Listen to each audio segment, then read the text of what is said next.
Good afternoon sa lahat. Dito tayo ngayon sa likod ng MUA, sa likod ng Vikings. Habang wala tayong pasahero ay dito muna tayo gumala. Naglakad-lakad muna tayo dito para ma-exercise yung ating katawan, yung ating mga paa. Ayan yung dagat oh.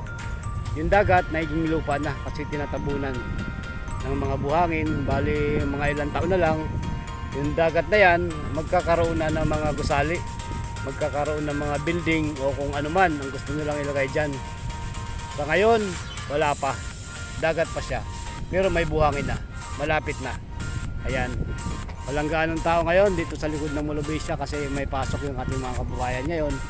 Pati yung restaurant dito na Vikings, wala rin silang gaanong customer. Ayan, kakunti lang nga nakapark. Pati tayo, wala rin tayong customer kasi walang tao ang mga pasyalan. Sa ngayon ay ito, iikot na tayo. Medyo makulimlim na ngayon dito sa may likod ng Molobisya kasi yung araw natatabunan na ng ulap. Ayun oh. Ayan, yan yung araw, ayun yung ulap. Ayan yung mga ibon lumilipad.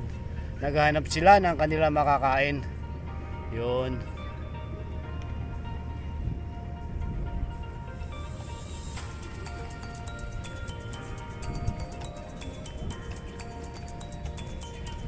Lakad-lakad muna tayo habang wala tayong pasahero.